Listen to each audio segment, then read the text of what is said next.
Sí, ya inició la grabación. Buenos días, damos inicio a la defensa de tesis del día de hoy, 4 de junio de 2026. Defiende su tesis de maestría la licenciada Camila Lizama Zamora para optar por el grado de magíster de la Universidad de Buenos Aires en investigación en ciencias sociales. El título de la tesis es Prácticas y representaciones sobre educación inclusiva, estudiantado migrante y el rol del liderazgo en la inclusión en directivos de escuelas públicas chilenas con alta matrícula migrante. La acompañan la directora de la tesis, la doctora Giselle Kleidermacher, y ofician como jurades los profesores Jorge Alarcón Leiva, Paula Buratovich y Florencia Jensen. Les procedo a explicar la dinámica de la defensa. La tesista tiene 30 a 40 minutos como máximo para realizar su exposición oral. Y al término de la misma le daremos la palabra a los jurados para que hagan sus preguntas y comentarios. Les comunicamos a su vez las reglas fundamentales de actos de defensa de tesis de maestría. Primero, la escala de calificaciones.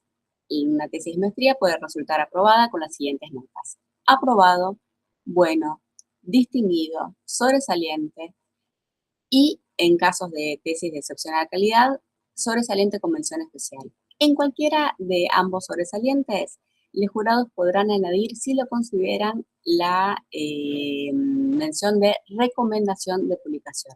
Esta es una mención de uso interno de la Facultad de Ciencias Sociales de la UBA que permite a los tesistas que lo obtuvieron publicar sus tesis sus tesis defendidas en editoriales con los que la facultad tiene convenio, en este caso sería con la editorial TCA. A los jurados les comunicamos que el jurado delibera el dictamen a puertas cerradas. Llegado al punto de cierre de la defensa, la tesista y su directora deberán retirarse de la sesión. Si los jurados lo requirieran, la directora podrá ser convocada para brindar información sobre el proceso de investigación, pero ni podrá dar opinión sobre el dictamen, ni podrá participar de la redacción del mismo. A los jurados les informamos que los dictámenes se pueden constituir por fallos unánimes o por fallos divididos de mayoría de 2 miembros y minoría de 1 miembro. Y en el caso de esta eventualidad del fallo dividido, ambos dictámenes deben constar en el acta de defensa. Y por último, a la directora le informamos que si bien no tiene derecho a intervenir en la deliberación del dictamen, sí tiene derecho a hacerlo durante el transcurso de la defensa y le daremos la palabra al cierre de la misma. Ahora sí, Camila, puedes iniciar tu exposición. Súper. Muchas gracias, Laura.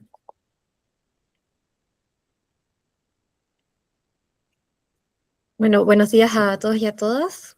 Como les comentó Laura, mi tesis se titula Prácticas y representaciones sobre educación inclusiva, estudiantado migrante y el rol del liderazgo y la inclusión en directivos de escuelas públicas chilenas con alta matrícula migrante.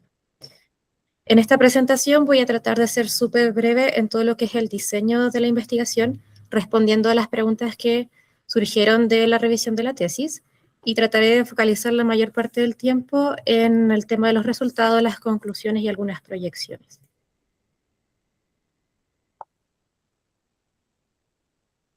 Primero, situarnos en el contexto problema y las preguntas de investigación que hay en esta tesis.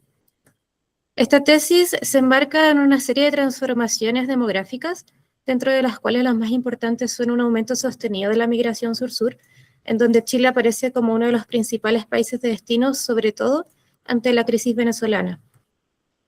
Esto además se refleja en un aumento del 242% de la matrícula extranjera en Chile en solo 5 años, y con especial atención a la escuela pública, puesto que en ella el 98% de los migrantes se han matriculado, mostrando entonces una diversidad en las aulas. Ahora bien, estas transformaciones no ocurren en la nada, sino que están operando en un contexto específico a nivel local, pero también a nivel global. Sobre el contexto local, primero hay que entender que Chile es un país caracterizado por un sistema educativo altamente segregado, estandarizado y con una fuerte cultura de rendición de cuentas. ¿Qué quiere decir esto? Que en base a resultados en pruebas estandarizadas, las escuelas presentan consecuencias, por ejemplo, incluso el cierre cuando hay resultados catalogados como insuficientes de manera sostenida. Esto es interesante porque si bien, por ejemplo, el currículum de Chile se basa en competencias y no contenidos, dando cuenta de cierta flexibilidad, de todas formas, toda esta estructura de rendición de cuentas merma esa posibilidad de flexibilidad curricular. Además, el contexto chileno se caracteriza por una abundante cantidad de políticas, por ejemplo, en materia de inclusión. Sin embargo, estas son confusas e incluso pueden tener definiciones contradictorias. Por ejemplo, lo que se entiende por inclusión en la ley del 2015 o en la Política Nacional de Estudiantes Extranjeros es distinto.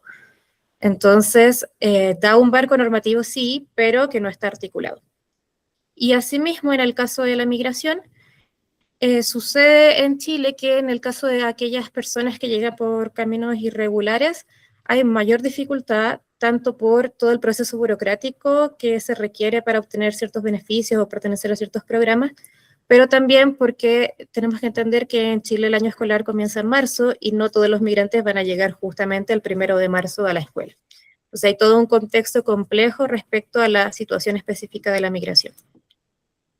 Este contexto es a nivel local, pero a nivel global también vemos que aparece la idea de la educación inclusiva como una meta global de distintas organizaciones gubernamentales y no gubernamentales. Y algo que quiero destacar de este concepto es que tiene tanto un componente subjetivo, es decir, que entendemos por incluir, pero también otro procedimental, que en el fondo estas ideas tienen que llevar a acciones concretas. Ahora bien, ¿qué dice la evidencia respecto de todo lo que está sucediendo en este contexto? Primero, y bajo el paradigma de las representaciones sociales, que las personas representan tanto fenómenos, por ejemplo la migración, como sujetos, por ejemplo los migrantes. Y estas, si bien no determinan, sí condicionan las prácticas de las personas. A su vez, en el caso específico de la inclusión, la evidencia muestra que este ha sido un concepto polisémico porque se ha entendido de distintas formas y en el caso del contexto latinoamericano se ha estudiado principalmente desde los docentes en el contexto de migración. Además, se ha especificado que los equipos directivos son quienes interpretan e implementan las políticas o normativas de un país y, por tanto, construyen sentidos en la escuela. En suma, cuando los directivos toman un rol de liderazgo para la inclusión, se involucran en distintas áreas de la escuela y no solo en la burocrática. Y por último, a pesar de estos argumentos, se percibe que hay información sobre cómo representan los directivos a los migrantes, a la educación inclusiva, o someramente su rol, o qué prácticas tienen para la inclusión. Pero no hay una articulación entre la relación de prácticas y representaciones. Es por tanto que surge mi pregunta de investigación, que es cómo se relacionan las prácticas para la inclusión y las representaciones que construyen los directivos sobre la educación inclusiva, el estudiantado migrante y su propio rol en tanto líderes en la inclusión en escuelas públicas básicas con alta matrícula migrante de la zona centro de Chile, por ser aquellas que concentran la mayor parte de los migrantes en el país. Esta pregunta la respondí a partir de 4 objetivos que los voy a parafrasear. Uno se centra en caracterizar las prácticas de los directivos, el segundo en analizar las representaciones sobre la educación inclusiva, el tercero analizar las representaciones sobre los estudiantes migrantes y por último explorar, indagar cómo se percibe el propio rol en la inclusión. El marco teórico que utilicé se basa en 3 pilares fundamentales. El primero es el paradigma de las representaciones sociales, que como les decía, son estas formas que tienen los sujetos de pensar e interpretar la realidad, que surgen de entramados de relaciones intersubjetivas y que van generando nuevas representaciones. Se representan tanto fenómenos como sujetos, y algo que a mí me interesa bastante a nivel teórico es cómo las representaciones condicionan la acción colectiva, tanto e individual, en tanto le dan un sentido y se incorporan en el cuerpo simbólico. Las representaciones sociales se pueden operacionalizar según 3 componentes. La información, que esta es variable y es de lo que se basa el sujeto para representar. la actitud, que es la disposición frente al objeto o sujeto representado, y el campo, que es la forma de jerarquizar estos distintos elementos, esto a nivel sintético. El segundo foco teórico es la educación inclusiva, que es un concepto, como les decía, que ha tenido múltiples definiciones y transformaciones en el tiempo, pero se puede operacionalizar según qué se entiende por incluir y cómo se percibe la diversidad. Si hay un consenso, es que la educación inclusiva implica lograr la participación de todas y todos en sus procesos de aprendizaje y que requiere tanto una declaración de principios, o sea, una parte subjetiva, pero también procedimientos concretos. Y si bien yo no utilicé el paradigma de la interculturalidad en tanto por un tema de que teóricamente yo me he posicionado más desde la educación inclusiva, también porque siento que las escuelas tienen mayor conexión con este concepto en Chile de la educación inclusiva, en tanto la interculturalidad se asocia mucho más, por ejemplo, a la educación intercultural bilingüe. De todas formas, en el proceso de discusión y presentación de resultados, voy a intentar hacer este clic con los paradigmas de la interculturalidad. Y solo sintéticamente mencionarles que hay 3 grandes paradigmas de la educación inclusiva, cada uno se va complejizando más, que es el de la integración, en donde el distinto se debe adaptar a los considerados normales, la inclusión, donde se reconoce la diversidad, pero aún el trabajo de inclusión está en el etiquetado, y por último la educación inclusiva, donde la diversidad es una característica humana y por tanto la transformación es de la escuela y no de la persona. Y por último está el pilar del liderazgo para la inclusión y la justicia social, que es un estilo de liderazgo que primero supera la gestión. La gestión es hacer que la escuela funcione, por ejemplo, siguiendo las recomendaciones o siguiendo la normativa nacional, mientras que el liderazgo es generar transformaciones, sobre todo en el caso inclusive para la justicia social, contextualizada y con miras a desmantelar barreras que excluyen. Por tanto, exige una visión compartida, distribución de funciones y aprendizajes colectivos. Y en último término, busca la redistribución de bienes, el reconocimiento de la diferencia y la participación o representación de aquellos grupos excluidos. Aquí no me voy a detener en qué tipo de prácticas se asocian a este tipo de liderazgo, pero sí mencionar que deben abarcar 4 ámbitos de la escuela. La generación de condiciones, donde entra todo lo administrativo, el área pedagógica, la vinculación con el entorno y el área de convivencia escolar, que en Chile tiene que ver con el tema de tanto la relación entre estudiantes, pero también con las familias. Y dicho eso, pasemos al marco metodológico. Este es un tipo de estudio cualitativo, duró 2 años con uso del método de estudio de casos múltiples, en donde fueron seleccionados 4 casos que corresponden a 4 escuelas, todas del mismo municipio, para poder observar, entendiendo que la realidad es multivariable y que nunca vamos a tener un control absoluto, pero tener cierto resguardo de las condiciones estructurales a la hora de mirar las subjetividades. Aquí quiero acotar que estas escuelas no se seleccionaron por algún conocimiento previo sobre sus prácticas, sino que fueron las 4 que cumplieron los siguientes criterios. Como les decía, pertenecer al mismo municipio, ser escuelas públicas y de educación primaria, tener al menos un 25% de matrícula migrante y que esta matrícula haya sido sostenida en los últimos 3 años para que no sea un fenómeno completamente disruptivo, sino que hubiese algún tipo de espacio para el trabajo sobre la inclusión de migrantes. Y como pueden ver, hay diversidad de nacionalidades, pero la venezolana es la que más destaca. Sobre la muestra de instrumentos de producción de datos, en línea con la lógica del estudio de casos, hubo diversidad de técnicas, entrevistas individuales, grupales, talleres reflexivos y incidentes críticos.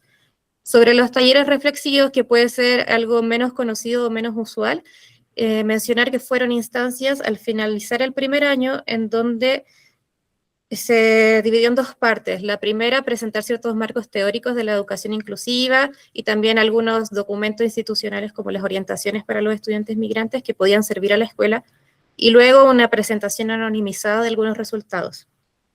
La recepción de estos talleres fue diversa. En las escuelas de las Dalias y las Caléndulas se agradeció un montón. En la escuela de las Begonias se agradeció y se dijo que se iba a hacer algo con eso, cosa que al siguiente año se comprobó que no pasó. Y en las Amapolas fue bastante tenso, fue donde hubo más discursos xenófobos, comparaciones, y bastante enojo por parte de los directivos, pero, y algo que yo no alcancé a pesquisar en la tesis por el espacio, ya en un tercer año de contacto, no dentro de la investigación, pero sí de contacto, los directivos de esta escuela mencionan agradecer la investigación y esa instancia porque les fue como el punto de inflexión o el clímax para hacer un cambio. Bueno, y estas técnicas buscan responder a los 4 objetivos, pero las entrevistas grupales de docentes y familias tienen también el foco en hacer un contraste de las prácticas. ¿Por qué? Porque yo no hice una observación de prácticas, tanto porque buscamos la forma de, a través de entrevistas, construir discursivamente las prácticas, también porque a diferencia, por ejemplo, de los docentes, donde es más fácil hacer una observación de aula, en el caso de los directivos es más complejo hacer una observación sistemática de las prácticas. Entonces, por eso docentes y familias funcionan como agentes que triangulan lo que dicen directivos con lo que dicen otros actores de la escuela. Y en total participaron 38 tanto docentes, familiares o directivos en esta investigación que se divide en las 4 escuelas. Por último, sobre el proceso y categorías de análisis, simplemente mencionar que el análisis se hizo siguiendo la metodología de la teoría fundamentada, pero con ciertas categorías previas y otras emergentes, y que se divide justamente en las dimensiones de los objetivos. Las prácticas, qué es la educación inclusiva, qué es el estudiantado migrante y cómo se percibe el rol del liderazgo y la inclusión. Aquí mencionar que en el caso del liderazgo y la inclusión son 3 variables. ¿Por qué? Porque justamente algo que me decía el jurado, si yo solo preguntaba las características del liderazgo, me podían decir es horizontal y ya, y porque todos van a querer decir eso. Sin embargo, por eso incluí preguntas sobre el foco del liderazgo y las formas de distribuir funciones, para ver si este gran eslogan de liderazgo se materializaba en un organigrama, en una presentación, en alguna forma o en un objetivo concreto que tuviese relación con eso. Y con todo, este análisis me permitió generar algo que yo denominé perfiles analíticos de liderazgo e inclusión, que respecto de cómo se construyeron, fueron completamente emergentes. Yo el análisis lo hice caso a caso, por objetivo, y luego en el proceso de escritura, que en un inicio era por escuela, siguiendo la lógica del estudio de casos, me di cuenta de estos patrones y irregularidades y consideré mucho más interesante a nivel teórico intentar hacer una escritura desde esta interpretación. Entonces, en base a eso, yo les voy a presentar los resultados. No voy a ir caso a caso, sino por perfil. Haciendo un pequeño recuerdo, los perfiles analíticos entonces son estas configuraciones que organizan las regularidades observadas, en este caso entre prácticas y representaciones, que son emergentes, se espera que sean flexibles para poder utilizarse en otros contextos, y que no son un continuo de exclusión o inclusión, sino que complejizan esa mirada. Y en este caso, yo logré identificar 3 perfiles que, si bien puede ser un poco ambicioso, dado que solo trabajé con 4 casos, intenté que fuesen casos súper exhaustivos. Fueron 2 años de investigación, 38 participantes, yo analicé 32 transcripciones, algunas no quedaron por razones de tiempo y espacio, pero la idea es que sirva como un marco interpretativo al menos inicial. Entonces, dicho eso, el primer perfil lo denominé gestión de la asimilación y valoración instrumental de la diferencia. En él se entiende la educación inclusiva como algo espontáneo, como una multiculturalidad o como una interculturalidad relacional. Es decir, que solo por el hecho de que haya estudiantes diversos, la escuela ya es inclusiva. En este marco es el distinto el que debe adaptarse y no se deben hacer diferencias o prácticas concretas por 2 razones. La primera es para no discriminar y la segunda es porque eso pone en riesgo la propia identidad. En este perfil se enmarcan las escuelas Las Amapolas y Las Begonias, y aquí brevemente 2 citas, una que dice que hacer algo para los estudiantes migrantes en específico podría traer problemas, entonces mejor no lo hacemos. Y la segunda, en que la UTP de Las Amapolas señala que está súper contenta con los extranjeros, con la interculturalidad, pero luego, como vamos a profundizar en su discurso, vemos que en realidad esta interculturalidad, que yo la expuse en la tesis como malentendida, en realidad es relacional, o sea, solo se basa en que haya estudiantes diversos, y no en desmantelar barreras ni nada más profundo. Luego, ¿cómo se representan los estudiantes extranjeros desde perfil? como un otro, se hace la distinción entre nosotros chilenos, otros migrantes, siempre bajo una lógica instrumental de valoración de su aporte. Y acá algo que me pareció interesante y en la cita que traigo, es que se hace una distinción entre el estudiante, el menor de edad, que es súper deseado, pero el adulto migrante ya no. ¿Por qué? Porque tiene derechos que yo no quiero que tenga.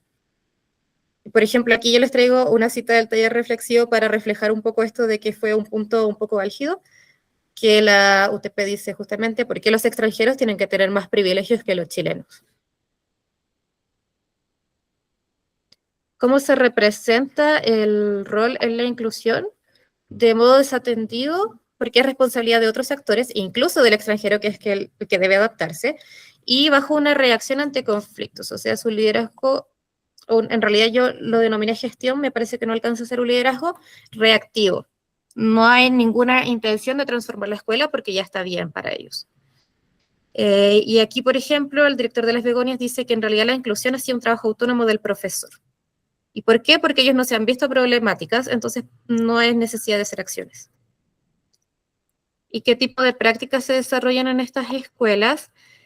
Solo encontré en dos ámbitos, en la generación, perdón, ahí dice convivencia, pero es condiciones, solo aquellas que se limitan a cumplir la normativa nacional, como dar la matrícula, y en el plano de la convivencia escolar, solucionar estos conflictos emergentes e identificar folclóricamente la diferencia, por ejemplo, centrándose únicamente en los bailes típicos, las comidas, etc.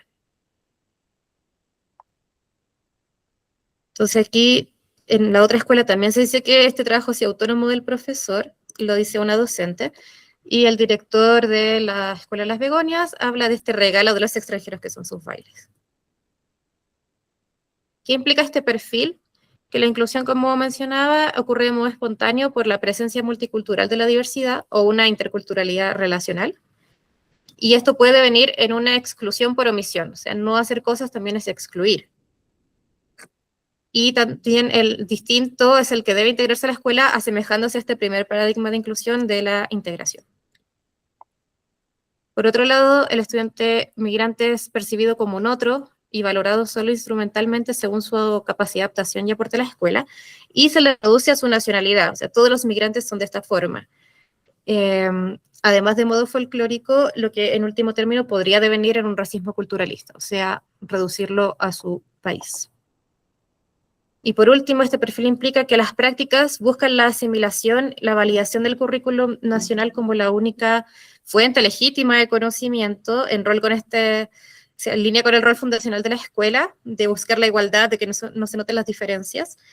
Y a la vez, estas prácticas tienen que ver con un rol desentendido y delegado, en donde es otro el que debe actuar, yo solo cumplo la norma y por tanto yo soy un gestor y no un líder.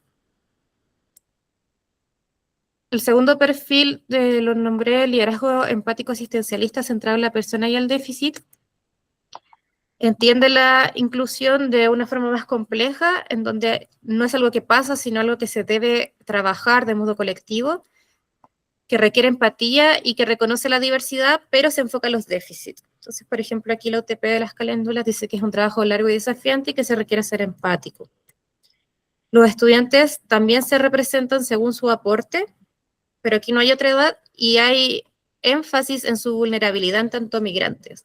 Y aquí entra algo que a mí me pareció interesante, que es la variable clase social, en donde pareciera ser que la molestia es con el migrante pobre que tiene vacíos en ciertos conocimientos, y no así con el primer migrante de padres profesionales, como aquí dice la directora sobre sus propios docentes. El rol de la inclusión se menciona que es horizontal, pero el problema de esta escuela es que no hay una distribución de funciones, sino que hay una dupla directiva sombra involucrada, y hay una difusa separación entre planos de acción, pero justamente por esto. Se resalta la importancia de la ética y a diferencia de las primeras escuelas donde se percibe que todo se hace bien, porque en realidad como no hay conflicto no hay nada que hacer, aquí hay una mirada crítica del trabajo. Se postula que en un futuro se podría realizar algo en conjunto, pero hasta el momento se señala esto, que ellos no han respondido realmente a lo que implica la inclusión de migrantes. ¿Y qué tipo de prácticas se desarrollan? Muchas más que en el caso anterior, pero estas siguen estando focalizadas en esta mirada deficitaria, tanto a nivel pedagógico, por ejemplo, aquí una docente habla de las pruebas de nivelación que se realizan, y también a nivel de convivencia escolar. Por ejemplo, se aborda la creación de un protocolo ante conflictos entre migrantes y chilenos, que si bien yo no pude leer detenidamente, cuando se le consultó a la UTP, mencionó que es con foco socioemocional, no tiene una perspectiva pedagógica, por ejemplo. Es qué hacer en caso de discriminación.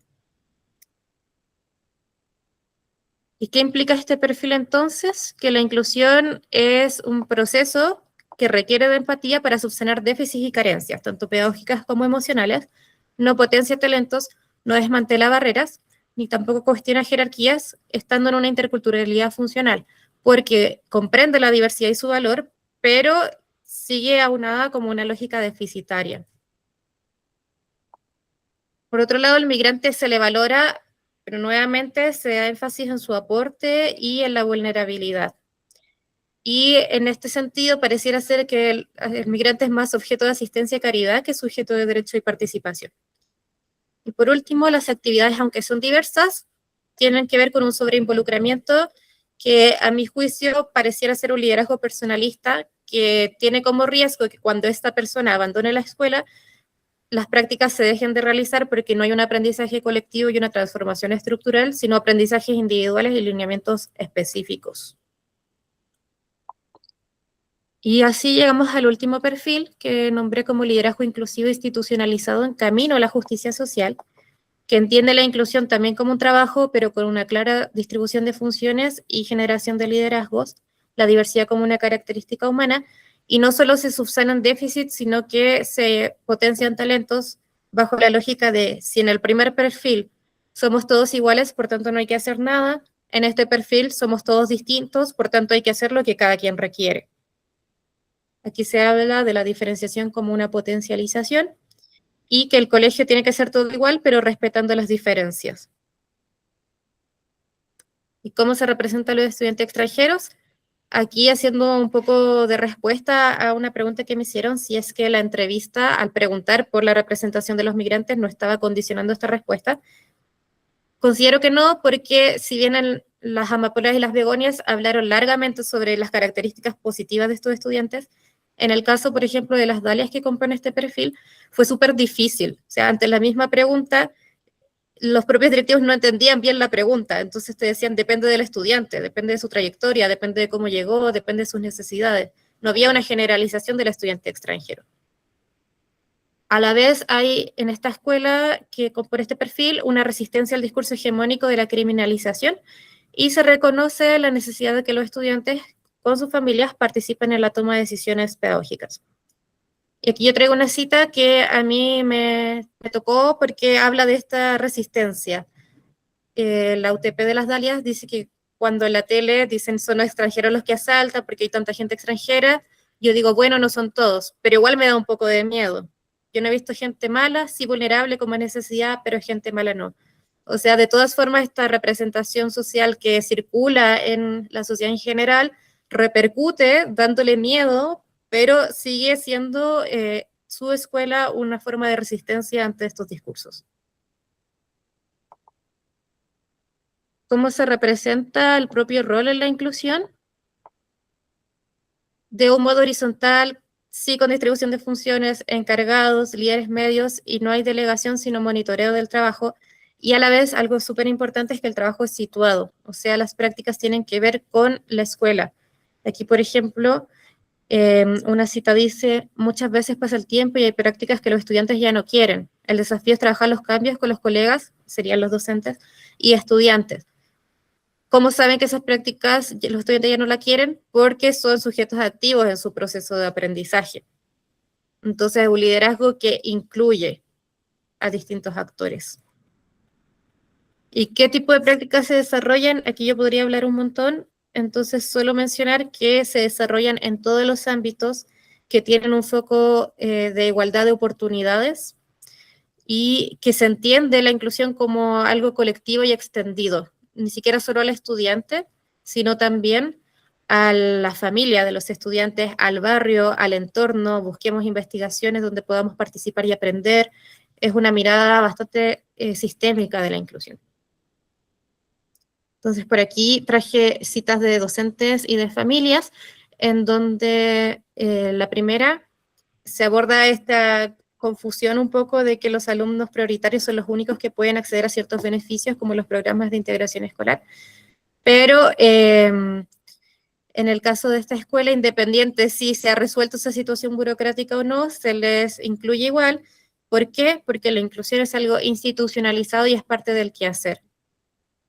Y en el caso de la cita de la madre, es una idea similar, en tanto se menciona que cuando estaban en pandemia y los papás podían ver las clases de sus estudiantes, les llamaba la atención que se hablaba mucho de la inclusión y que era un lenguaje común en los niños y las niñas.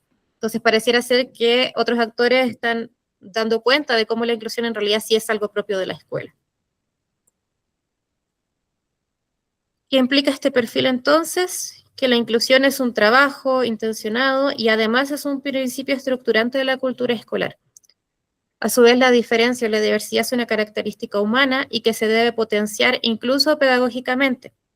No solo en términos de muéstranos sus bailes, sino que es importante, pero también en otros aspectos, como por ejemplo, veamos desde los propios docentes cómo se les enseña en Venezuela, porque son súper buenos, no sé, en matemáticas, entonces traigamos esa forma de enseñanza al aula. Y esto con el fin de igualdad de oportunidades, no de asimilar a los estudiantes, sino de darles las mismas oportunidades.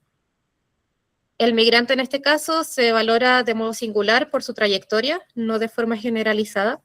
Hay una resistencia a estos discursos hegemónicos que lo tienden a criminalizar y son parte de la escuela y por tanto tienen que participar en las decisiones de la escuela. Sin embargo, yo siento que esta escuela o este perfil no alcanza una interculturalidad crítica en tanto no hay un pensamiento sistemático o consciente de cómo se desmantela la estructura jerárquica o cómo se dan las desigualdades, sino que se va actuando de una forma que sí es inclusiva, pero sin esa conciencia. A mí me falta esa mirada crítica para posicionarla desde la interculturalidad crítica. Y por último, el liderazgo en este perfil está orientado a la justicia social. ¿Por qué no puse su liderazgo para la justicia social? Por lo mismo que acabo de mencionar. Siento que falta esa parte más crítica, pero de todas formas está más ligado hacia ese polo y más alejado de la gestión. Y este liderazgo distribuye funciones de modo sistemático, o sea, es algo institucionalizado. Todos los campos de acción, incluso en el de la vinculación con el entorno, que es algo que no se venía viendo en las otras escuelas. En el primer perfil hay poco trabajo, en el segundo hay trabajo, pero es interno, y en este tercero ya es más sistémico de la educación en Chile en general. Y ahora les voy a presentar 6 conclusiones, reflexiones, de modo breve. Primero, y respondiendo a mi pregunta de investigación, que es esta relación entre prácticas y representaciones, decir que las representaciones condicionan las prácticas inclusivas, ya que estas escuelas que eran altamente comparables en términos estructurales por ser del mismo municipio, tener los mismos recursos asociados, no lo dije, pero están distanciadas a 1,5 kilómetros una de la otra, entonces además son del mismo barrio. A pesar de esas condiciones, se construyen trayectorias disímiles de la inclusión, las que se vinculan a cómo estos directivos representan tanto la educación inclusiva al migrante y su propio rol. Y mi conclusión es que no se trata de pensamientos individuales, sino de sistemas simbólicos que repercuten en acciones específicas. Y por eso llego a esta operacionalización en perfiles. Segundo, que la inclusión, sobre todo en contextos donde nos estamos focalizando en los directivos, debe transitar de la gestión al liderazgo, superando también la reacción ante conflictos y anteponiéndonos ante posibles conflictos. Como les decía al inicio, es entendible que esto no suceda siempre porque hay un montón de normativas que abruman e incluso se contradicen, y también este es un fenómeno disruptivo. Hasta el 2015 había más chilenos en el extranjero que extranjeros en Chile. Pero de todas formas es necesario hacer este tránsito para poder dar estas respuestas que tengan que ver realmente con lo que pasa en la escuela y no con esta lista de prácticas efectivas para el liderazgo. Y en esta misma línea también mencionar que las representaciones positivas también pueden ser excluyentes y discriminatorias.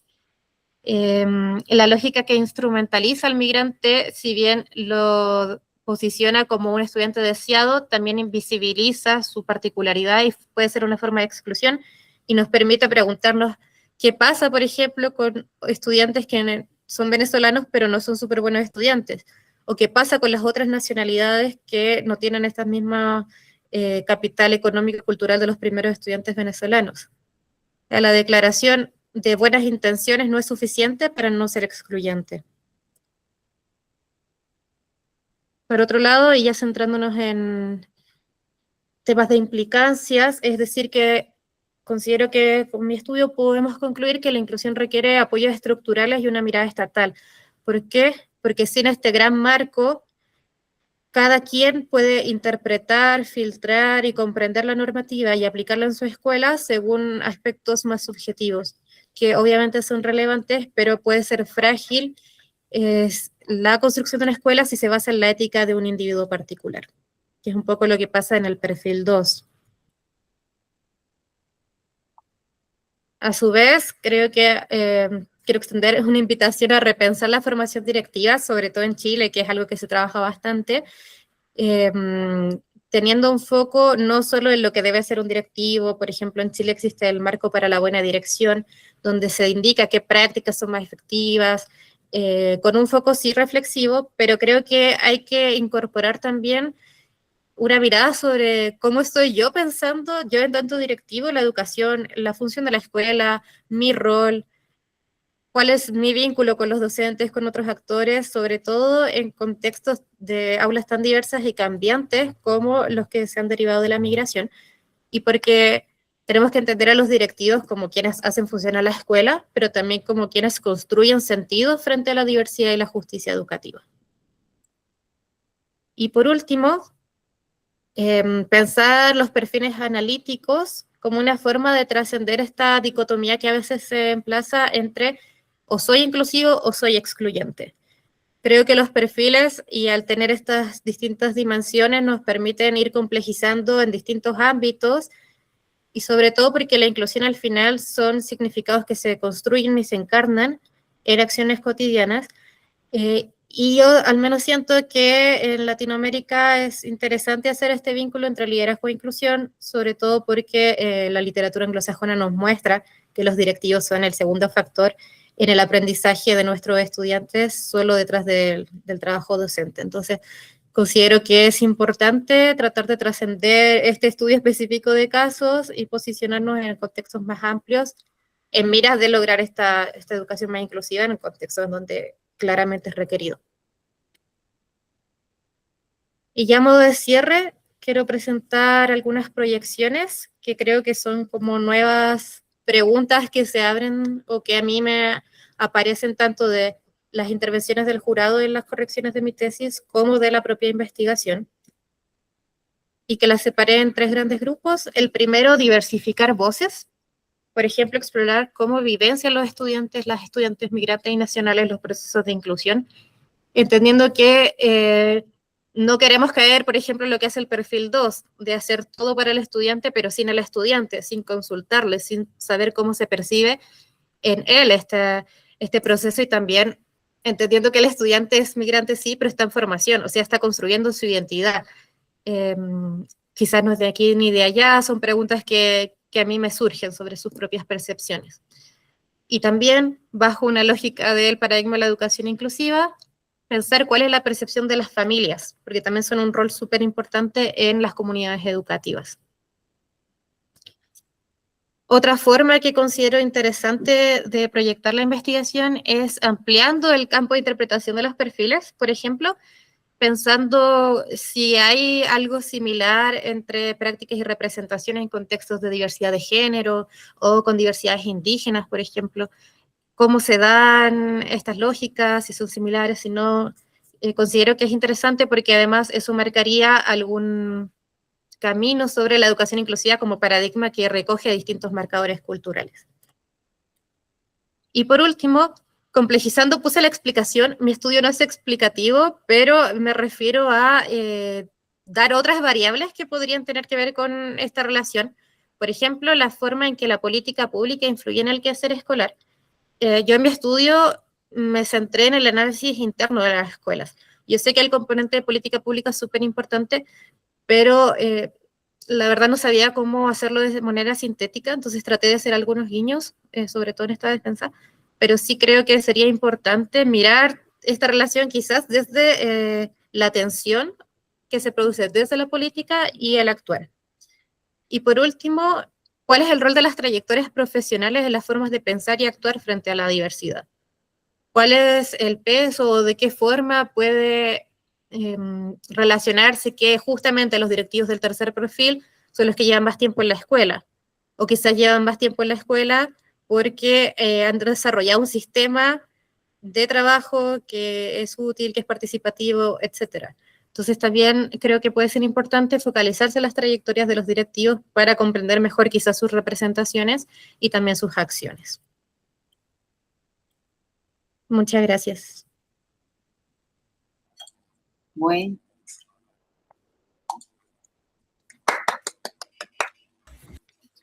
Mira, Camila, no me llegó a sonar bien en el minuto 38, así que te felicito por el manejo del tiempo.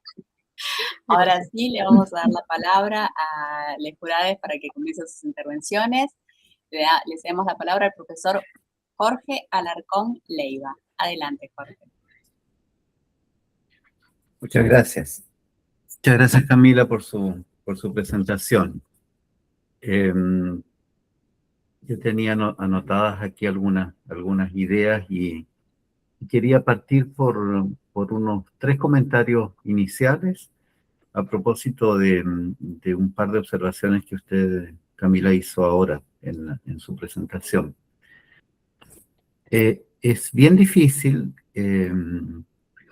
hacer una caracterización general de la condición estructural, llamémosla de este modo un poco vago, del tipo de currículo que existe en Chile. Yo no lo llamaría, Camila, un currículo, llamemos, como usted decía, por competencia. Yo no lo llamaría así, tan directamente. Es un currículo que probablemente está a medias aguas entre una forma que se conduce hacia un modelo por competencia, porque está muy en la vía de un proceso de estandarización, pero que no adopta del todo completamente la forma de un diseño curricular por competencia. Y ha habido un debate, en cierto sentido, invisible sobre ese carácter también que tiene que ver un poco con la situación a la que usted aludía al final respecto, que tiene que ver también con el trato acerca de la situación de los migrantes, que consiste en que hay un sinnúmero de cuestiones relativas al sistema escolar chileno que parecen estar invisibilizadas y no discutidas, y sin embargo están muy especialmente resueltas de un modo que están sustraídas del escrutinio público. Esta creo que es una característica del sistema escolar nuestro, es decir, hay una práctica, incluso una cierta política que se establece en el sistema, del que, como usted en más de un pasaje de su intervención observó, del que no participan los actores más directamente concernidos, involucrados, respecto de los cuales se deciden cosas, cosas que parecen no haber sido discutidas, pero que están definidas ya, y que parecen no haberse definido. Creo que esa es la situación del currículo. Es decir, parece un modelo por competencia, pero realmente no lo es un modelo de otro tipo, porque tiene una funcionalidad cuyo propósito no es realmente, pienso yo, Camila, creo, eso es discutible, por supuesto, pero yo diría, es cierto que no es un modelo por competencia. Ahora, ¿qué es exactamente? Es más difícil saberlo. Lo que sí me parece cierto es que es muy funcional, es un modelo muy funcional al propósito de una estructura curricular que está muy especialmente orientada a una gestión por resultados, que está ¿no es cierto?, muy controlada por sistemas de rendición de cuentas, estandarizada a través del sistema de medición de calidad de educación, ese que se denomina SIMS, que es la prueba nacional, ¿no es cierto?, de rendición de resultados de los estudiantes. En fin, esto es lo primero que quería subrayar yo. Lo segundo es respecto de la situación esta de lo que usted mencionaba, Camila, respecto de la política, llamémosla así, relacionada con la gestión escolar, el liderazgo escolar o la carrera directiva, como a veces aquí se menciona. Efectivamente, en Chile se discute, yo creo que con alta intensidad desde por lo menos el año 17, con mucha intensidad, desde 2017, la necesidad de establecer una carrera directiva escolar, que no existe, de hecho, legalmente no hay una carrera directiva.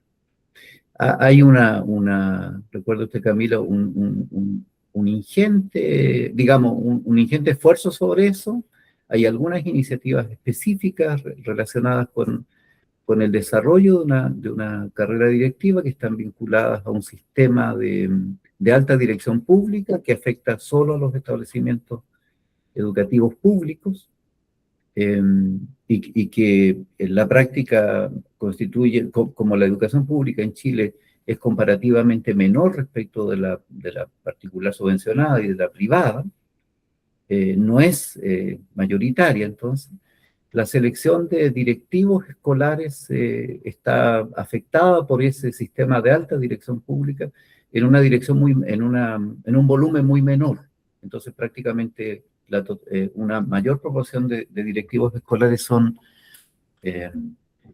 elegidos por sistemas discrecionales, arbitrarios, sin, digamos, distinción de mérito, o en fin, por algún otro criterio que sea compartido, conocido y demás. Ahora, esa política además cuenta, no obstante, con eso que usted mencionaba, que es el marco para la buena dirección y el liderazgo escolar, en el que por otra parte hay, ¿no es cierto?, una cierta paradoja. Tenemos un marco para la buena dirección y el liderazgo escolar y no tenemos una política de carrera directiva. Ese marco es orientador, no es normativo en sentido estricto, aunque en la práctica se usa incluso para evaluar en los casos en que los directivos hayan sido elegidos por alta dirección pública, para evaluar el desempeño de esos directivos durante los periodos en que han ejercido como directivos escolares, que son 4 años, 5 años,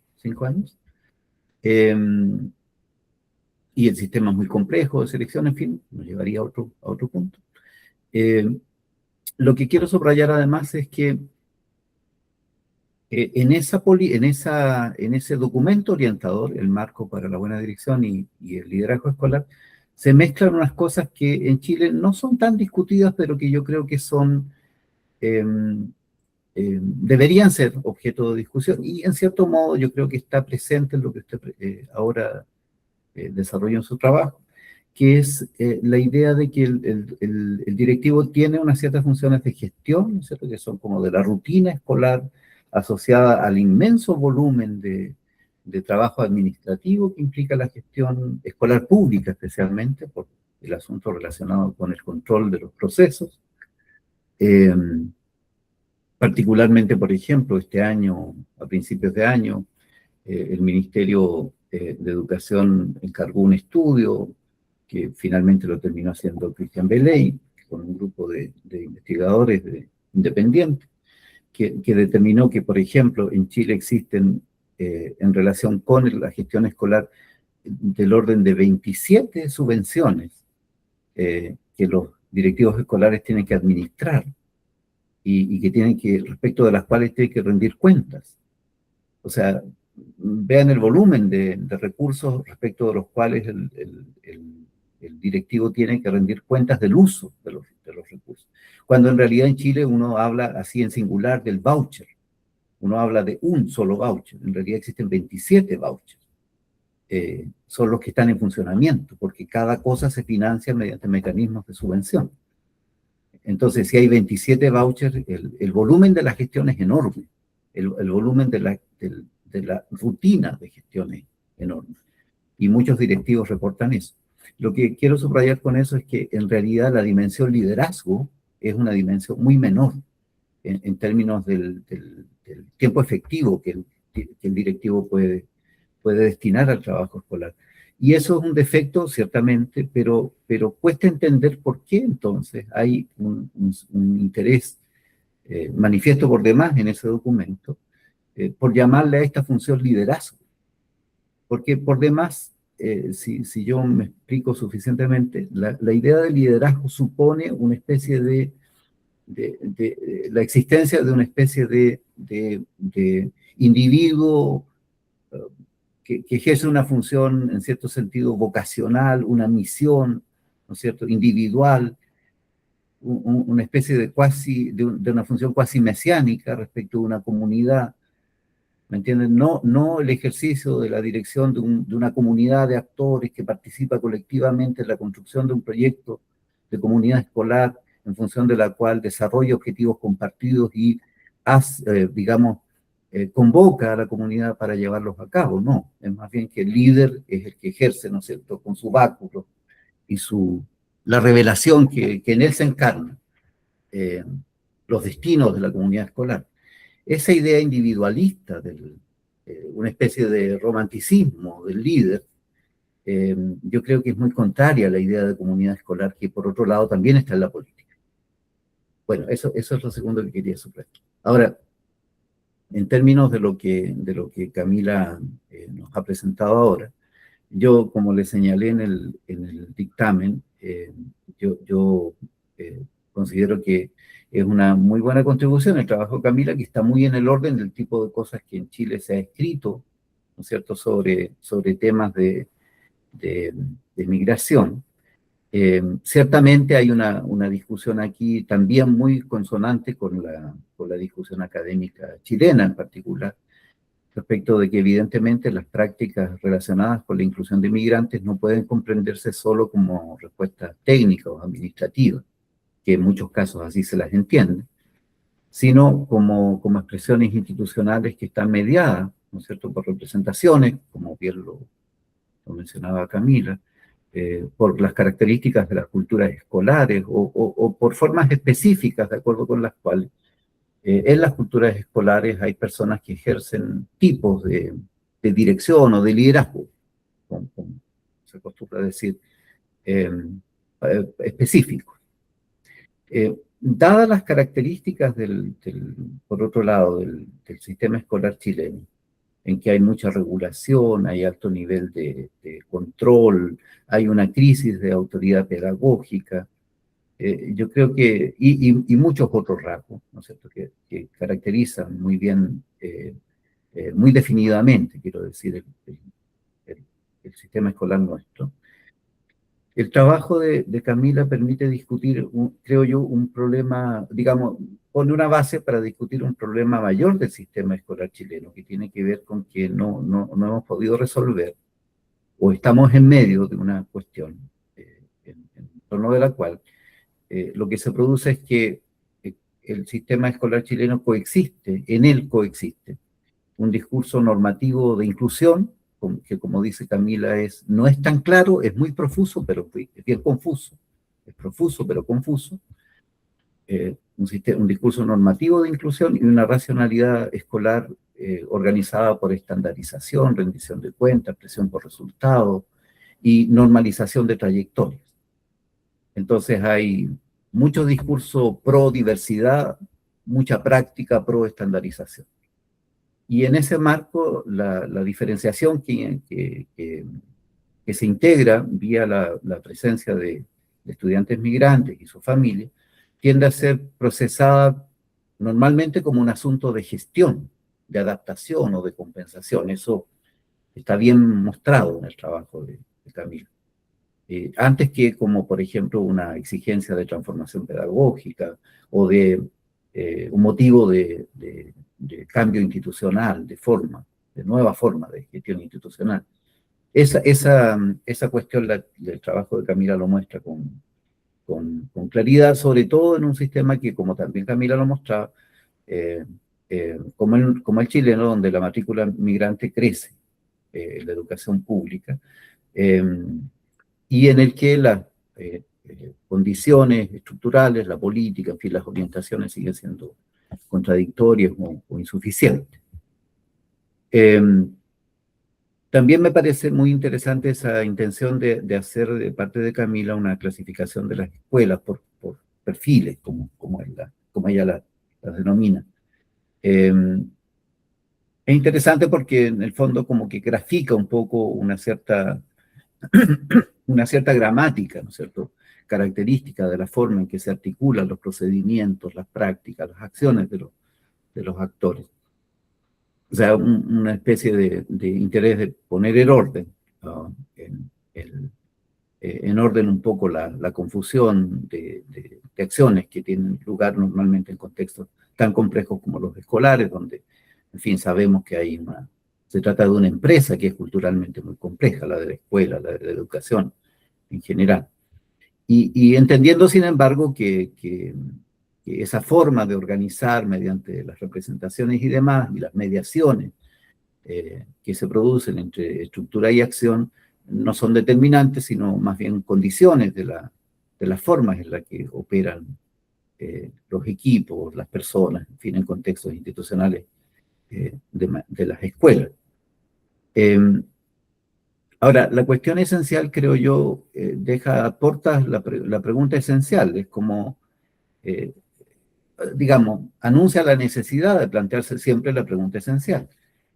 ¿Cómo pasar del plano puramente declarativo hacia el plano de las condiciones de posibilidad institucional? O sea, la pregunta, creo yo, que hace evidente la investigación de Camila es si las escuelas, es la pregunta de si las escuelas, no es la pregunta de si las escuelas incluyen o no incluyen, sino más bien bajo qué gramáticas de sentido lo hacen. O sea, evidentemente hay prácticas de inclusión, la cuestión es bajo qué gramáticas de inclusión se llevan a cabo esas prácticas. Entonces la idea de que hay integración, asimilación, reconocimiento, justicia, son formas de revelar la gramática de esas inclusiones, de esas formas de inclusión, porque naturalmente todos los actores están, digámoslo, bona fide, actuando como si estuviesen llevando a cabo prácticas de inclusión. O sea, que la fe. Lo que ocurre es que la gramática bajo cuyo gobierno están actuando es probablemente una gramática que no responde coherentemente a prácticas inclusivas que estén adecuadamente correspondiendo al respeto de derechos o al reconocimiento del otro, en fin, quiera interpretar la manera correcta de acuerdo con la cual deban efectivamente llevarse a cabo esas prácticas. Y eso supone entonces preguntas sobre, como decía, la autoridad, la profesionalidad de los directivos, sobre el carácter de la escuela pública en general y en particular sobre el carácter de la escuela pública chilena, que por sí misma plantea preguntas importantes. Bueno, a propósito de preguntas importantes y para cerrar mi intervención, Camila, quiero hacerle tres comentarios, preguntas, si usted quiere, para que usted considere. Como se decía al comienzo, si usted quiere aquí, apunta, anota. Primero iba a comentarle algo sobre las representaciones sociales y las condiciones estructurales del sistema.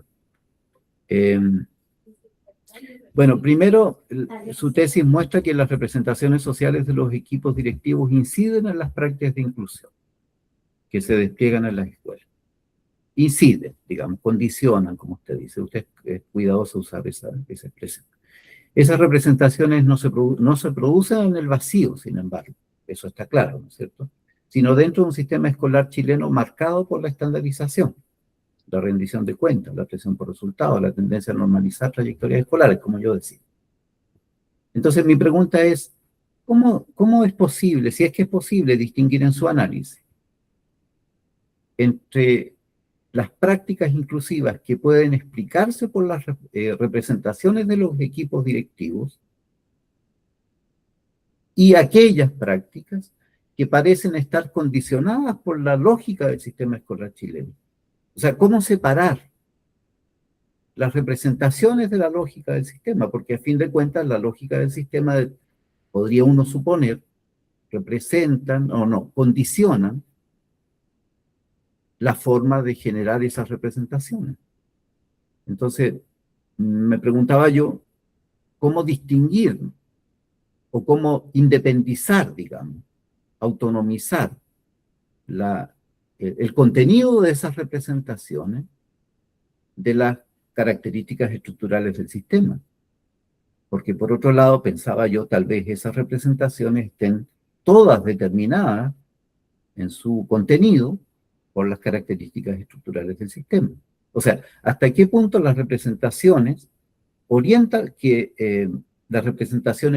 las prácticas, por una parte, y hasta qué punto esas mismas representaciones son también producidas por un sistema que empuja a las escuelas a gestionar la diferencia migrante como adaptación, compensación o cumplimiento normativo, antes que como reconocimiento y transformación institucional.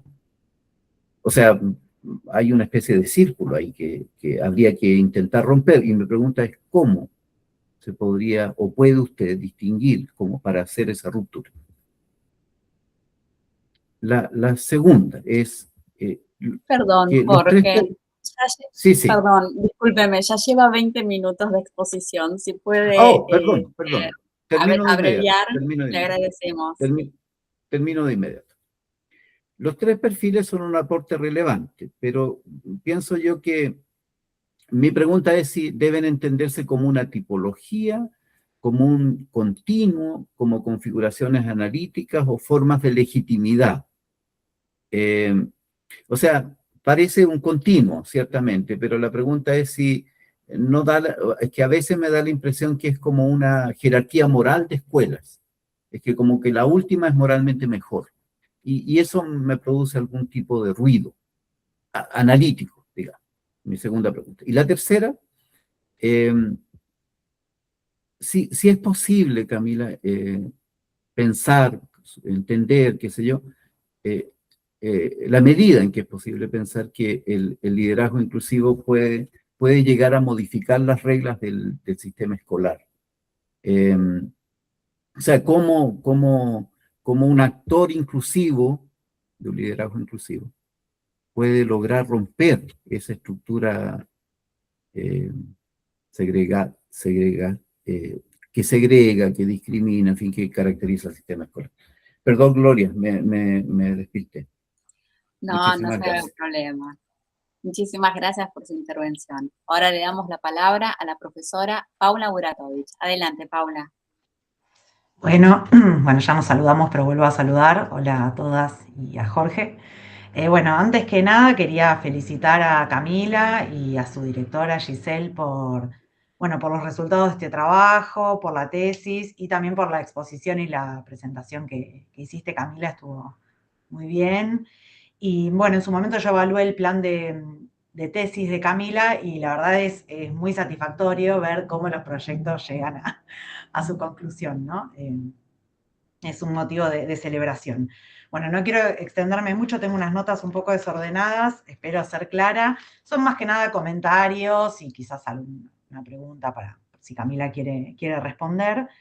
Bueno, en primer lugar, para destacar de la tesis, sobre todo, que ya se dijo en los tres predictámenes, es la altísima relevancia que tiene un trabajo como este en el contexto tanto de la región como especialmente el contexto chileno, y más aún especialmente al calor de los debates de estos días, de estos últimos meses en Chile, digo, en un contexto político regresivo en materia de derechos de las personas migrantes y de amenaza en particular a su derecho a la educación, ¿no?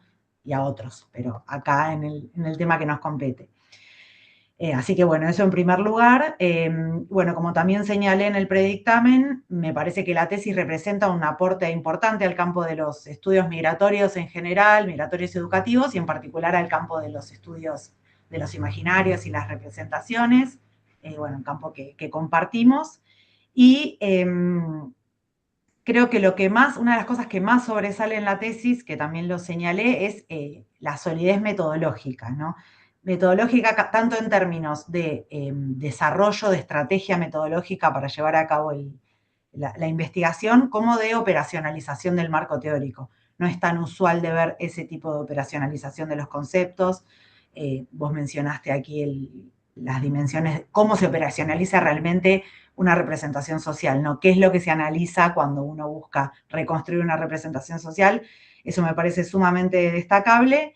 Eso en el inicio, o sea, como operacionalización de conceptos, y también en el resultado de la tesis en cuanto a la construcción de los 3 perfiles analíticos de liderazgo, que me parecen realmente un hallazgo y que sobre todo esto lo señaló Camila en la exposición, que no lo buscaba en un principio, que pensaba hacer un análisis por caso y que después los hallazgos la llevaron a construir estos 3 perfiles, que me parece muy importante destacar porque es un gran logro de los estudios de caso, trascender. Si bien uno busca describir al caso en su densidad y en su complejidad, es difícil realmente hacer ese salto y sobre todo animarse a hacerlo, porque a veces uno dice, bueno, no sé si estoy haciendo un salto demasiado abstracto, pero bueno, me parece un ejercicio muy interesante.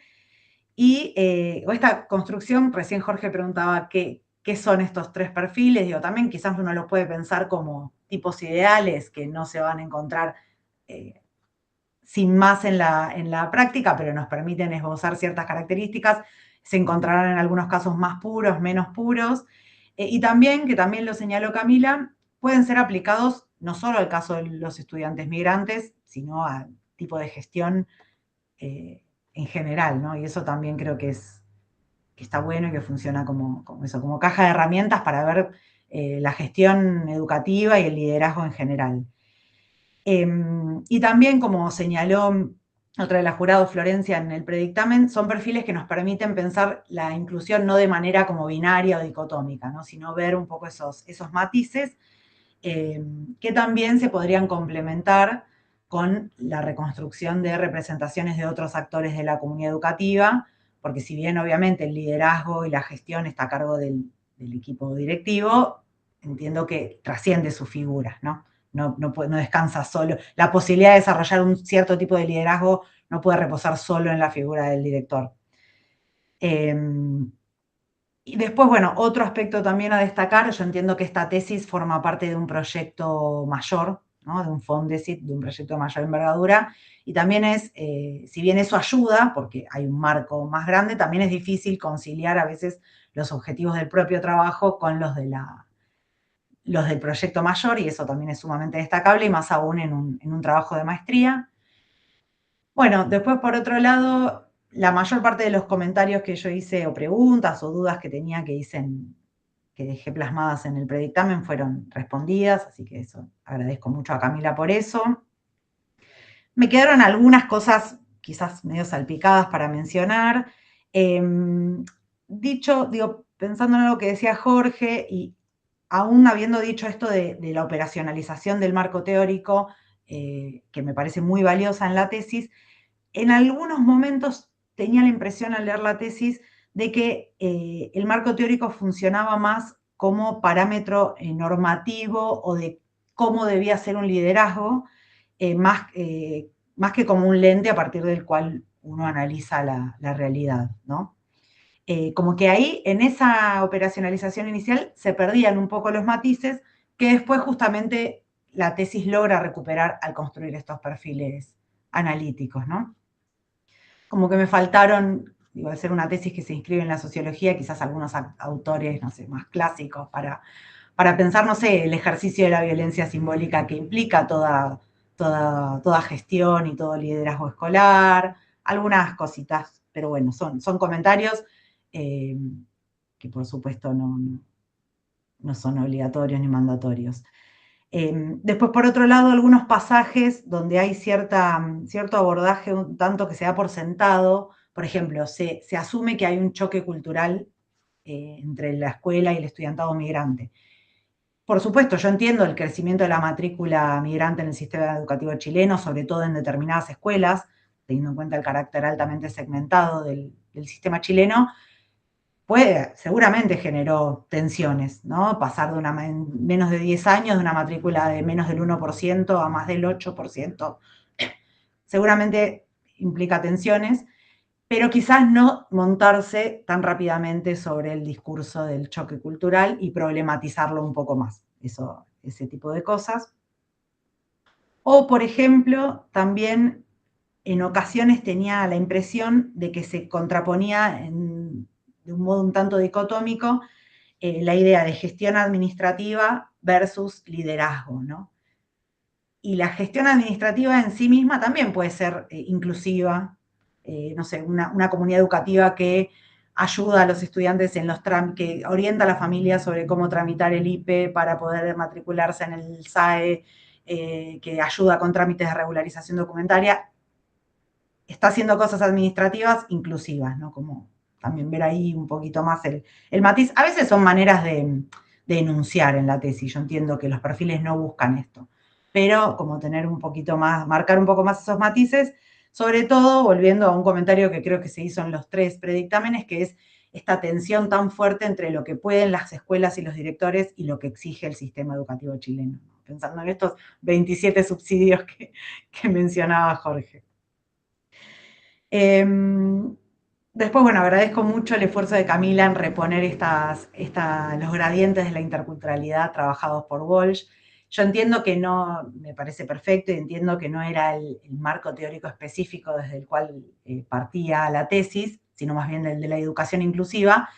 Lo que pasa es que había fragmentos donde se hacían análisis en los que subyacía el concepto de interculturalidad funcional, interculturalidad relacional. Entonces me parecía como necesario mencionarlos, porque estaban analizados sin explicitarse, ¿no? Por eso lo marqué. No porque tu tesis tenga que retomar esos conceptos necesariamente. Y después, bueno, me llama mucho la atención cuando ayer releí algunas notas, cuando en uno de los colegios, creo que es las Amapolas, que la directora o jefa UTP, no sé quién es, que dice, nosotros no somos un colegio intercultural, ¿no? Primero, como si algún colegio, primero que todos declaran en su proyecto que son interculturales, tienen matrículas migrantes altísimas, y dicen, no, pero nosotros no somos interculturales. Primero, esa asociación directa entre interculturalidad y presencia migrante, y además como si eso no se los excusara de desarrollar prácticas inclusivas o al menos no excluyentes. Y bueno, y por último, solo para cerrar, una insistencia mía, pero quizás es un sesgo también de mi campo de estudios que Giselle también comparte, es como quiero sostener esta necesidad de ser muy cuidadoso con el vínculo entre representaciones y prácticas. Por supuesto que las representaciones condicionan las prácticas, que las prácticas están completamente atravesadas por representaciones, pero no son lo mismo, ¿no? Como entender que uno se está manteniendo al nivel de las representaciones, por supuesto, por la dificultad enorme que es analizar prácticas, y eso lo entiendo y nos pasa a todos los que trabajamos en este campo, cómo se analizan las prácticas escolares, observando dentro de un aula, con el sesgo que implica la presencia de un investigador ahí, con las dificultades para acceder a las escuelas, eso lo entiendo, pero incluso triangular con otras voces es un método de validación y que es buenísimo, pero persiste en el nivel de las representaciones, en todo caso las representaciones de otros actores, pero como tener cuidado en mantener esa distinción entre sustrato representacional y prácticas. Creo que básicamente esos eran mis comentarios, y nuevamente felicitar a Camila y a Giselle por haber llegado a esta instancia. Muchas gracias, Paula. Ahora le damos la palabra a la profesora Florencia Jensen. Adelante, Florencia. Hola, buenos días a todas y a Jorge. Bueno, Camila, felicitaciones por bueno, como vienen diciendo todas, por haber llegado a esta instancia, por tu trabajo escrito y por tu presentación oral. Felicitaciones también a tu directora por supongo, el esfuerzo y el acompañamiento de todos estos años, y también, sin duda, al proyecto mayor en el que se insertó esta investigación. Lo mío, básicamente, yo hice una lectura pormenorizada de la tesis, y entonces en ese sentido una elaboración larga de un dictamen, de un predictamen, y lo cierto es que aprendí muchísimo respecto al sistema educativo escolar público chileno, y entonces mis miradas o comentarios no se van, digo, porque no es mi área exactamente de expertise, sino vinculada más que nada a la cuestión del campo migratorio y sobre todo de los cambios en el contexto chileno.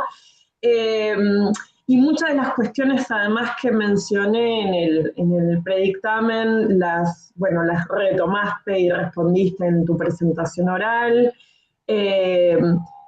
Yo quiero destacar dos cuestiones vinculadas a la presentación de una tesis de maestría, porque me parece que hay que contextualizar eso, ¿no? Es una tesis de maestría excelentemente escrita, en contenido y formato, un poco lo mencionaron los jurados anteriores en relación al marco metodológico, a la presentación temática y al marco metodológico, al enfoque metodológico, y cómo luego esto se traduce en el análisis de los casos y en la emergencia de estos perfiles que vos muy inteligentemente observaste, anunciaste y pudiste construir.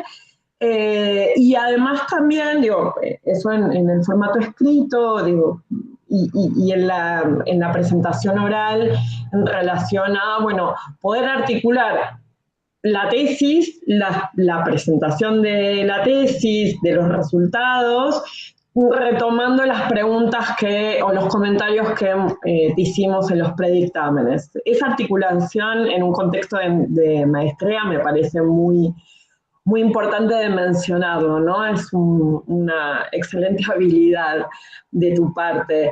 En relación con los comentarios que rescataste de mi predictamen, no los voy a retomar, pero sí quiero volver a hacer hincapié en una de las últimas cuestiones que mencionaste vinculado a las políticas públicas en el contexto chileno, vinculado tanto a las políticas públicas hacia la población migrante en general, como a la sociedad en general, las políticas públicas vinculadas a el sistema educativo. Y ahí sí me parece que sería interesante retomar y complejizar y discutir el impacto que pueden llegar a tener todo ese conjunto y esa variedad de políticas públicas. Yo te los mencionaba en el predictamen, en todos los niveles gubernamentales, en la cuestión de, por un lado, las representaciones de los directivos en relación a la inclusión, pero también en las prácticas, y creo que eso puede servir para poder operacionalizar o observar como más en detalle esto que planteaba Paula de, bueno, cómo trabajamos las prácticas, cómo las analizamos, cómo las observamos, ¿no? Sobre todo por esta, por esta incidencia que tienen las políticas públicas en los distintos niveles gubernamentales en Chile, por las características también que tiene el Estado chileno y su federalización, ¿no? En términos de gestión de las políticas públicas. Vos mencionabas a su vez, digo, eso como un primer comentario, vos mencionabas, y que obviamente a las claras del campo de estudios migratorios, ya digamos, lo sabemos y es muy impactante el crecimiento y la reconfiguración de los flujos migratorios en Chile, digo, haber pasado de ser un país expulsor a ser un país receptor.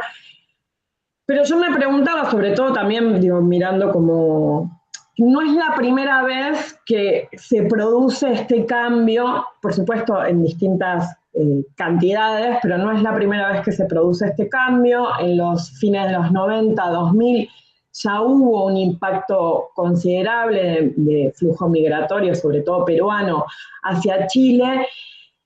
Y yo pensaba y reflexionaba de qué manera esos cambios en aquel entonces pudieran haber impactado en las trayectorias directivas de aquellos directivos, que hayan quedado como una suerte de manual de procedimientos, si se quiere, respecto a procesos de inclusión, procesos de justicia social en un contexto educativo, ¿no? Porque en aquel entonces también fue fuente de debate público y académico el impacto del cambio de los flujos migratorios hacia Chile y particularmente en el ámbito educativo, ¿no?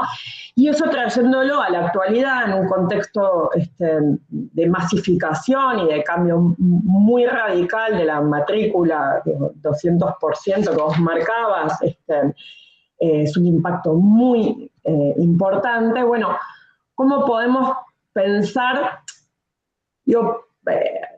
para poder analizar justamente, poder observar, poder traer esta cuestión vinculada entre las representaciones y las prácticas, y cómo hay ciertas discusiones que se reactualizan cada cierto tiempo, y cómo poder ver qué tipo de prácticas se pusieron, valga la redundancia, en práctica en aquel contexto, y que puedan ser retomadas, repensadas, rediscutidas en este contexto, ¿no?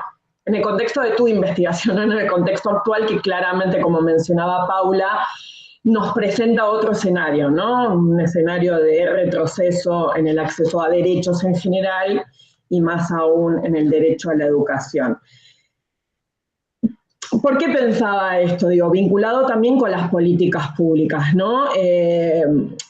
Porque tengo la sensación de que la cuestión vinculada a la interculturalidad, la integración, es una discusión muy larga en Chile, que no solamente tiene a la población migrante como principal sujeto de discusión, sino que históricamente se ha vinculado a la interculturalidad, que de alguna manera vos lo mencionaste, con sobre todo la población indígena, fundamentalmente con la población mapuche, y que gran parte de todas esas políticas públicas, pensando en la integración y la interculturalidad, ha sido o ha tendido a pensarse más en términos de la población indígena, y que la presencia migrante desafía esas políticas públicas, desafía esas representaciones sociales en vinculación con la interculturalidad, ¿no?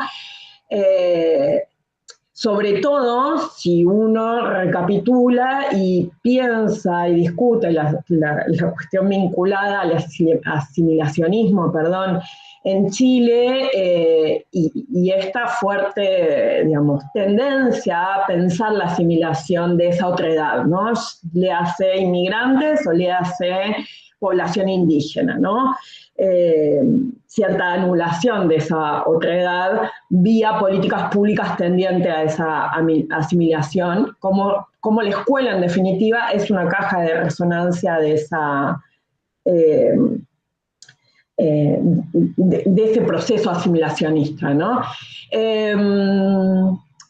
Y otra de las cuestiones que sí yo creo que sería muy importante incluir, que de alguna manera lo mencionó largamente Jorge, tiene que ver con el sistema educativo chileno, esta idea de la carrera directiva, en su impacto en los tipos de liderazgos y en los perfiles que vos armaste, la gestión educativa, toda la descripción en torno a esto, en torno a qué es el sistema, las discusiones en torno a el sistema educativo chileno. Me parece que le falta un poco más de discusión que pueda entrar en relación o en discusión con entonces sí allí en las prácticas y las representaciones sociales en torno a la inclusión con justicia social, ¿no? Porque coincido plenamente con Jorge en esta idea de una suerte de gradiente, yo de hecho lo puse así en el predictamen, gradiente de inclusión, ¿no? De escuelas menos inclusivas a escuelas más inclusivas, atravesadas por las trayectorias de estos directivos y de estos tipos de liderazgos de estos directivos. Que bueno, me parece interesante lo que plantea Paula en relación con, bueno, podemos pensar como tipos ideales, ¿no? Pero hay algo ahí que me resuena un poco complejo, ¿no? Pensar más bien la contradicción la contradicción en la inclusión, en los procesos y las prácticas inclusivas, los avances y los retrocesos, complejizarlas en ese sentido, ¿no? Más que como una gradiente moral, como decía Jorge. Por último, quiero rescatar metodológicamente la idea de talleres reflexivos. Creo que es un gran aporte a tu tesis y me quedé con esa frase que en algún momento dijiste, que me pareció súper interesante, que de alguna manera en la escuela menos inclusiva había generado mucha disrupción este taller, pero que al tercer año algo apareció ahí, ¿no? De qué es lo que quedó. Y creo que es un gran aporte en el marco de una investigación en el marco de una tesis de maestría, de tu propia investigación hacia la comunidad, hacia los sujetos de estudio. Me parece que eso es sumamente valioso. Y bueno, felicitarte nuevamente, a vos, al equipo del Fondesit, a Giselle, por haber llegado a esta instancia. Gracias. Muchas gracias a vos, Muchas gracias. Florencia, y muchas gracias al Escurades por sus comentarios. Ahora sí, es el turno de Camila para dar respuesta a las observaciones que le han hecho. Camila, para este tramo de la defensa, recordá que tenés 20 minutos como máximo, pero de ahí para abajo el uso del tiempo es libre. Así que adelante. Súper. Ya. Voy a intentar responder lo más posible. Primero, mencionar que sí es verdad lo del currículum, que no es contenido, tampoco es competencia. Creo sí que en el gobierno anterior, ahora no sé cómo será, hay ciertos esfuerzos hacia ligarlo a las competencias. Por ejemplo, hay una política de formación diferenciada en donde el 60% del currículum de los estudiantes de los últimos años de secundaria eligen qué cursos tener. Obviamente eso está en una estructura de determinados cursos, determinadas áreas, etcétera. Y ahí, pensando en eso, me surgía la pregunta, ¿por qué solo los estudiantes de 17, 18 años tienen la capacidad para elegir y no así otros estudiantes como los con los que estuvimos trabajando en estas escuelas? Y también el comentario sobre todo lo que es el marco para la buena dirección y todo el tema de las políticas asociadas específicamente al liderazgo, me hicieron ver, otra cosa que quería transparentar es que en base a supuestos, por ejemplo, estos directivos fueron seleccionados por alta dirección pública. Entonces, en base a ese supuesto, yo pensaba, bueno, entonces deben tener un entendimiento del rol del liderazgo súper interesante, vamos a reportar un montón de cosas, porque hay todo esto como que está detrás, y parece que no, o sea, hay una condición estructural, pero que tampoco te garantiza nada. Sobre cómo distinguir entre si es la estructura la que lleva a una práctica o si es la representación, creo que es difícil, pero al mismo tiempo siento que una forma de hacerlo fue complejizando las representaciones. Creo que si solo me hubiese quedado con qué es la educación inclusiva, me hubiese limitado mucho. Y por eso también fuimos incorporando como, bueno, pero ¿cómo piensan en el diseño original del estudio amplio? Solo era eso, que es la educación inclusiva y qué hacen los directivos. Y después empezamos a percibir, bueno, pero cómo se ve al estudiante también es importante, y que es algo que estaba menos reportado en la literatura. Sí había ideas de si son buenos o malos estudiantes, pero no como inciden en el rol del liderazgo, esa percepción. También el tema del propio rol.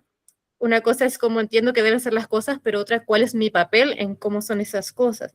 Entonces creo que esa distinción, no puedo responder está completamente resuelta o no, pero sí, entre más compleja vamos ese entramado de representaciones, considero que se puede hacer mayormente ese filtro. Y ahora preguntaba como a mí misma, porque todo esto tengo respuestas, pero también tengo muchas preguntas que surgen de esto.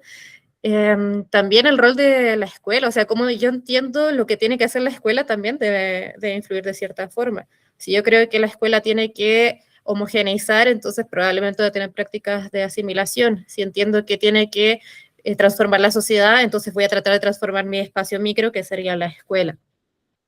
Pero claro, respondería así, complejizando en mayor medida este tramado, que es una tesis de maestría, entonces yo tuve que recortar un montón para poder cumplir con los requisitos también. Eso lo tengo súper claro, que hay muchas cosas que me quedaron fuera, pero igual me da como ánimo para estudiar después un doctorado o algo así, quizás profundizar más. Sobre los perfiles, si son una tipología normativa, también creo que fue lo que más me costó, y de hecho la primera versión de los perfiles era mucho más normativa, Gisela ahí me corrigió un montón, pero siempre fue el miedo a la apuesta, porque yo sentía que si solo escribía casos iba a cumplir, me iba a titular y todo bien. Pero tenía como ese hallazgo ahí y quería expresarlo de alguna forma. De todas formas creo que tengo que resolver eso.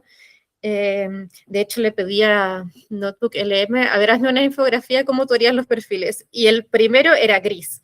Y el último era como el sol, los niños riendo, como todo súper bien. Entonces está esa como tensión normativa. Pero yo lo pienso, ¿dónde está la posibilidad de que no sea así? En la posibilidad de cambio. Y por ejemplo, en estos directivos que tienen esta, bueno, en las begonias no hubo ningún cambio, eso tengo que decirlo, solo se quedó en este primer perfil. Las apapolas sí, y haciendo este comentario que dice Florencia, como este cambio, sí, y desde la intención. Como modo anecdótico, las directoras nos contactó para decirnos que un profesor le había hecho a sus estudiantes que tenían que agradecer que los chilenos los aceptábamos, y que alguien le dijo que eso era xenófobo, y que como ella no estaba segura, nos pidió literatura para asegurarse que era xenófobo y así tomar decisiones frente al profesor. Entonces tampoco es que le cambió la vida o la mente, pero al menos se sembró la duda.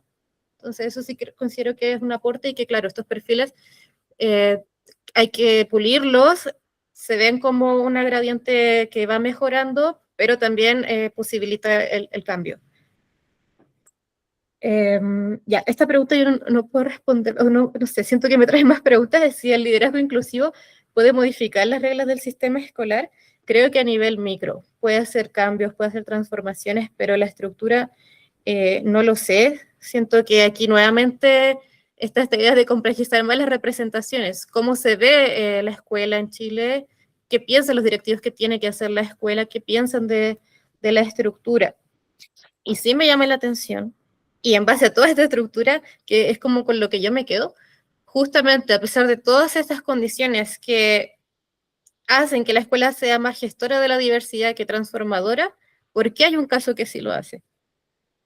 Y ahí retomando un poco lo que dice Florencia, de que la migración, sí, ahora es disruptiva, pero sí estaba antes, un poquito indagando sobre los procesos o como el sistema de trabajo de la Escuela Las Dalias, nos decían que en el fondo lo que hicieron fue adaptar todo lo que es el programa de integración escolar y las prácticas para necesidades educativas especiales a esta nueva diversidad. Hay una frase que dicen que antes la diversidad era el que le costaba aprender, ahora todos somos diversos. Entonces, ese sistema es como que lo ampliaron, pero eso nace de la escuela y de coordinadores de ese programa súper fuertes, que son liderazgos medios, que se empoderan. Y eso también creo que es importante relevarlo. El líder no lo puede hacer todo. En el caso 2, yo no lo coloqué en la tesis, pero a modo anecdótico, la directora no pudo participar un mes porque estaba con una licencia médica por estrés. Y la entrevista siguiente, los incidentes críticos, me la dio llorando. Entonces, como que efectivamente puede haber que ese personalismo te afecte no solo a nivel profesional y lo que pasa con los estudiantes, sino también a un nivel personal. Entonces, yo creo que es importante la delegación de funciones y la generación de estos liderazgos medios. Pero si está esta tensión como hasta qué punto tengo tiempo, para invertir en este trabajo, esta construcción de escuela, y cuál es mi visión de escuela que me permite generar esa construcción, y hasta qué punto en realidad yo estoy, como lo mencionaban a veces, apagando incendios, con la relación entre los pares, de los estudiantes, de los docentes, etcétera. Y ahí brevemente mencionar esto del protocolo migrante en el caso 2 no surge porque se reunieron y pensaron que había que hacerlo, sino fue porque estudiantes que llevaban de quinto a octavo año básico juntos en una actividad se pelean y se golpean los venezolanos contra los chilenos. ¿Cuál fue el problema principal? Que siempre elegían a los venezolanos para representar a la escuela, entonces los chilenos ya estaban como, no, yo estoy harto de esto, súper injusto, bla, y ahí se pelean. Entonces, hacen ese protocolo para la mediación de conflictos en base a un problema específico latente, pero que se puede proyectar como, bueno, entonces tenemos que atender antes de que pase, no solo en ese caso, sino en otros. Sobre esta cita de que no somos una escuela intercultural, también mencionar que se dio en el taller reflexivo, porque la cita que yo puse de la entrevista te dicen, somos una escuela intercultural porque tenemos estudiantes diversos. Y en el taller reflexivo, cuando les presento esto es lo que sería más o menos la interculturalidad y lo que hacen ustedes, ahí sale esta frase de no, nosotros no lo somos y cómo lo vamos a hacer si no nos han preparado, es una responsabilidad del Estado, no podemos serlo. Entonces ahí está esa contradicción interna que pareciera ser que fue un motor un poco de cambio ya después de los años. Y sobre el tema de cómo influye el contexto local, yo ahora últimamente he estado investigando, que es algo que quedó completamente fuera, el rol del nivel intermedio, del sostenedor, en este caso del municipio, no es un servicio local de educación pública, y también es interesante porque en el fondo, cuando hubo conversaciones con el sostenedor, estaba súper feliz de que hiciéramos este estudio, porque íbamos a decir, la ciudad tanto es súper inclusiva, miren todo lo que hacen, miren cómo son sus directivos. Obviamente tuvimos que anonimizar todo, no se pudo devolver de esa forma al sostenedor, y si ya el sostenedor tiene esa idea es porque entonces no va a entregar recursos que generen transformaciones porque ya está todo bien. Entonces también está esa micropolítica en el fondo, tensionando, que es otro aspecto que está afuera, pero que obviamente se puede retomar, o también armar es como esta discusión sobre la propia tesis. Y creo que con eso respondí la mayoría. No, sí, el tema de que en Chile se ha trabajado más con la necesidad educativa especial, entonces todo lo que sabíamos que se hacía de inclusión, porque en esta ciudad no es ni fronteriza ni tampoco es la capital. Entonces, para estas escuelas realmente no había estudiantes migrantes antes. Entonces, fue completamente disruptivo y por tanto no tenían prácticas asociadas, por ejemplo, a la migración peruana o la argentina de los años 90, sino que quienes transitaron hacia un modelo anterior fue el de la necesidad educativa especial. Eso creo que... Perfecto, Cami. Ya finalizaste, ¿no? Sí. Perfecto. Bueno, te felicito. Bueno, ahora sí, vos has concluido con tu misión en la defensa. Te felicitamos, Camila. Le damos la palabra a tu directora, a Giselle Kleidermacher, para que pueda hacer el cierre de la defensa. Adelante, Giselle. Bueno, muchas gracias a las y el jurado por todos los comentarios. Realmente los leímos con Camila con mucho detenimiento y nos parecieron muy pertinentes. Por eso este trabajo de incorporarlos en la defensa, porque también creo que cuestionaron algunas cuestiones del trabajo. Yo me quedé simplemente con algunas de los comentarios que se hicieron recién en esta última parte. Me parece que es importante, ¿no?, reflexionar entre investigadores e investigadoras que trabajamos con representaciones sociales en escuelas con migrantes, hasta qué punto estas inciden en las prácticas y hasta qué punto las prácticas están también determinadas por otras cuestiones, y creo que en ese sentido los marcos legales y las obligaciones de gestión que tienen los directivos, el personal directivo de las escuelas, funciona un poco como un campo de posibilidades dentro del cual se pueden repensar distintas representaciones sociales, ¿no? Entonces, creo que en algún punto constriñen, pero también generan algunas representaciones que pueden luego en la práctica, en algunos casos, cuestionarlos, ¿no? Creo que ahí, no sé si es posible distinguirlo, creo que muchas veces desde las ciencias sociales intentamos armar muchos modelos analíticos, y el esfuerzo de Camila fue enorme en esta tesis, justamente para poder plantear esto que sí lo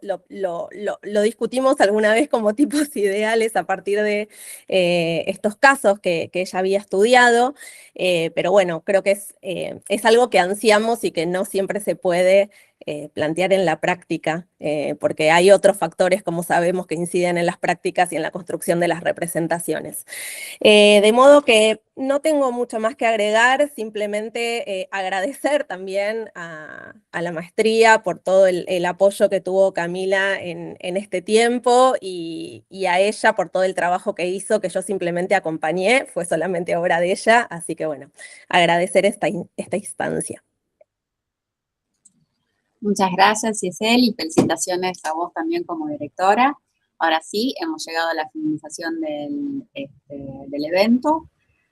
Bueno, tuvimos un problema de transmisión, pero vos quédate tranquila, Camila, que esto va a estar subido a YouTube seguramente mañana, porque la grabación tiene un tiempo de procesamiento y demás, pero tranquila. Súper, muchas gracias. A vos y a Giselle que se retiren. Estén atentas al celular, porque cuando tengamos el dictamen, yo me voy a comunicar con ustedes para decirles que vuelvan a reunirse al mismo link, así les hacen la lectura. Hasta prontito. Súper. Muchas Mientras gracias. tanto, interrumpo la grabación. La grabación. ¿Dónde está la grabación?